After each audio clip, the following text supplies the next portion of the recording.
Fran, you want some coffee? Yeah, let's go. Right.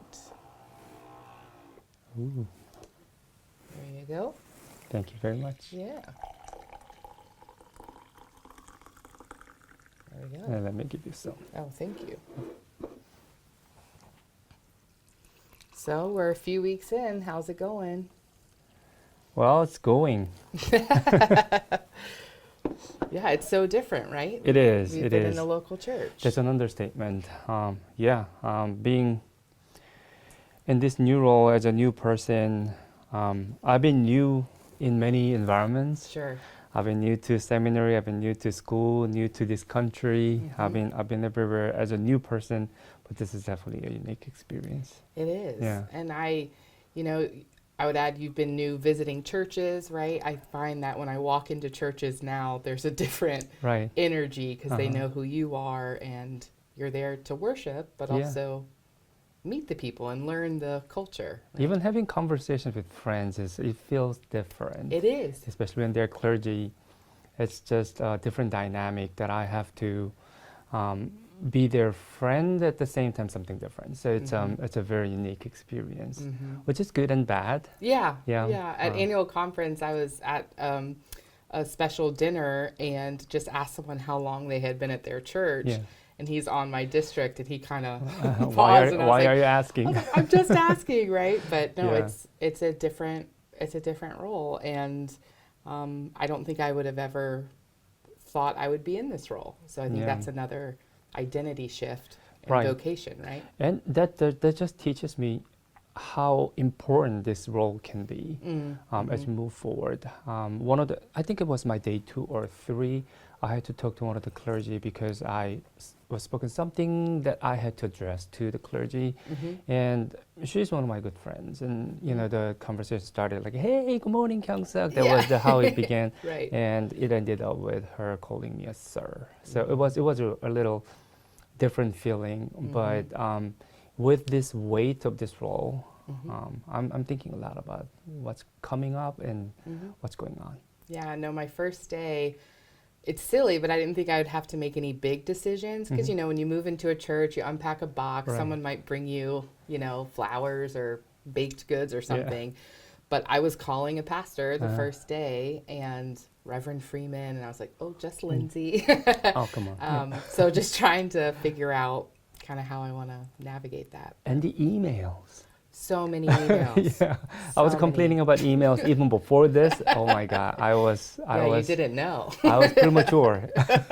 No, there's so many emails, and I feel like reading the emails, am I supposed to know the answer Yeah, to some of these? right. So, relying on our team, right? So I used to use the inbox as unaddressed emails. Like when I have to find the answers, when I have to think about these kind of questions and things like that, I just leave it in the inbox. Yeah. I have 48 emails in this morning. Yeah. In the inbox, it's just staying there. I'm still trying to find the answer, but I'm also taking advantage of the newbie. Yeah. Because I knew everyone knows that I don't have the answers. Yeah, so. we're still in that honeymoon phase. Right, We're okay. right. Well, and in being a different role, it's leaning really into ordering the life of the church in a whole different way. Yeah. And so email is a kind of silly example, but it's also ordering the life of our district and the mission and vision of it. Exactly. So it's just so different. Yeah. So, how do you feel about the difference from being a pastor? So one piece that I've been thinking about is I'm not preaching for 6 months in the district. I really want to be out and visiting churches and connecting with people. But one of the advantages of preaching in a local church is you preach to the same community over time. So you can say different things or certain things because there's trust there. Now coming in as a guest preacher or one-off, it's a different style of preaching or message. So that's a big difference. I also think, you named it, because we are earlier on in our ministry, we're supervising our peers in a lot of ways. And so that's a big change. and one thing that hit me from our DS Charm School training was we are an extension of the bishop's office. And that really hit me right here, because I think I had an understanding I want to support Bishop Sue, and it's a whole different relationship. That is true. That is true. What about you? You know, personally, my first 1 month has not been very smooth. Some of the friends on Facebook know about the situation that my house had a water issue. So I was just so busy taking care of all these things. I didn't have a chance to preach at a local church yet, but I can relate to what you're speaking based on my experience being a guest preacher. Just not knowing the crowd, I'm not sure what I am saying is actually addressing to what they're in need. Right. That should be a very different experience. I've been visiting some churches so far, and I see it as a blessing that I can see all these churches across the district. And sometimes I see something that people cannot see because I have fresh eyes. And it's absolutely something that I can do for them when they are missing out something, like especially the gift. For instance, I visited a church in the district this past Sunday, and one of the lay leaders led me to the attic, which is like a size of a big room, and they actually totally turned it to Noah's Ark.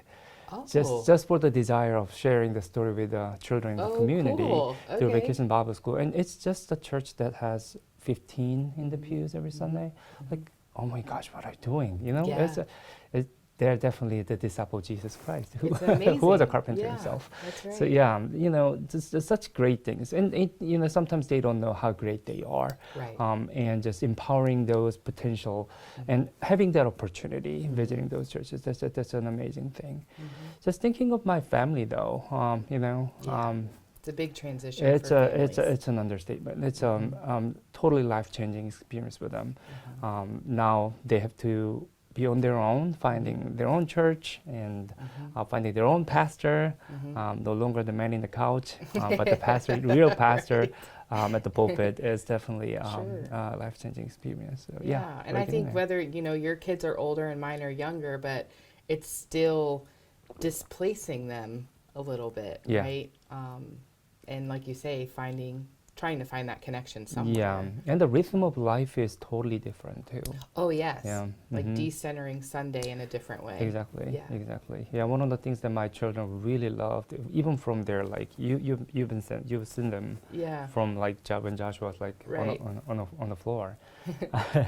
One of the things they really loved was to come into the church and come to my office and getting some chicken nuggets and things like that. It's no longer there. It's no longer there. So that's a totally life-changing experience. Well, and Bronwyn's only 3, but my first Sunday as a DS, I was like, we're going to church. And I knew she was thinking about the church I had just served, but I was like, oh, it's a different one. And so just watching her little brain try to connect those dots. But, I think people don't, families, I don't think people realize the transition for families to this role. That's it's very different. Yeah, you just talked about the charm school. I was struck by my experience at the cabinet, as well as what we learned and just practice of every cabinet across the connection. That they are actually pursuing the oneness of the cabinet. That was a very empowering observation. It's different voices of, like, in our case 10 or more. But the voice is becoming unified throughout the conversations, which is not always joyful. Sometimes the conversation is challenging, but at the end of those arguments and sharing and wisdom sharing, we just see the oneness of the voice. That's a very powerful experience as well. Which I think is very scriptural, right? Like just that unity in the body. And I appreciated that as well. Folks saying, especially they're brand new, saying, I don't know what my place is, but I'm already seeing that they are committed to oneness, connection.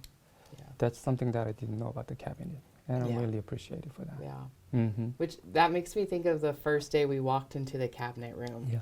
I don't think we planned it that way, but we walked in the building the same time, and you said, "Are you ready?" Because I was not. Because I was not either. Yeah. But we walked in together, and I think I'm so grateful to be doing this with you. We've known each other a long time. Right. And our story of ministry really started together too. Yeah. When I saw your name there, like Lindsey again. That's too much. That's fair. It's too much of Lindsey. Yeah. You're not the only one. Yeah, right. No, but I've just told people when it became public, I said, you know what? I'm honored to serve, and I get to do it with my dear friend. So I still feel nervous from time to time and trying to feel it out, but I feel assured that you're doing it too. Yeah, absolutely. We've been together even from the licensing school, provisional membership. We did a mock interview together for the ordination interview. But it helped. Because I love to mock. That's right. And ordained together. And especially your maiden name, Baynham, was so close to my Cho. So we've been always together. And that's actually pretty comforting to me as well, to walk alongside with you. Who knows my strength and weakness at the same time. So I feel the same. It's all good. Yeah. So, what are you hoping? What does bring you hope? I think something you mentioned just a few moments ago, that we get to be fresh eyes, objective eyes, and really hold a mirror for these churches to say, there's life here, there's hope here. And I know I'm not naive. I know there will be difficult conversations with congregations too, but that's a huge honor to walk into these spaces that have hundreds of years of history and worship to say, this is good. Like, be encouraged. Yeah. When I think about the role, I just know deep in my gut that it has to be different for where our current reality is. And I don't know what the answer to that is. Yeah. But in meeting other DSs around the connection, I feel like it's no longer a cookie cutter role. It really is an adaptable, come as you are for the good of the church. Right. And that's hopeful to me too. Right, which is intimidating, but at the same time pretty exciting. Yes. At the same time, right? Yes. Yeah. One of the things that really impressed me when I was at the cabinet meeting for the first time was the way that the appointment was being made. I was always thinking about like some serious kind of geeks, like sitting around the table and play some baseball cards and some serious conversations. It was so overwhelmingly prayerful. Yes. And the wisdom behind the conversation was just impressing. Yes. And the hope, the amount of hope behind every appointment, it just brings me a lot of hope. Yeah. That, okay, these guys are not just sending anybody to anywhere, but this appointment has a lot of conversation behind it. And those who know the churches, those who know the clergy, are actually sending them with the hope that something great will happen with this match. That's just powerful. It is. Yeah. And I think even the spirit of Bishop Sue saying, all right, we're going to stop for the day, sleep on it, and then the next morning saying, how is it with your spirit? How are we feeling? And I just think the intentionality of the process was like, okay, that made me feel better. She's really good at it, isn't she? She's very good. Yeah. She's very One of good the at appointment superpowers that making. Bishop Sue has is to know when to stop the conversation, because otherwise we're just going to the swamp and just swimming there. But Right. No, I too was really grateful for the process. Yeah. And the collegiality that they had, but also folding us in. Exactly. Right. So. Yeah. I'm hopeful for the church. Yeah, hopeful for the church and for the conference and for all the new clergy, which for whom I am leading the new clergy orientation.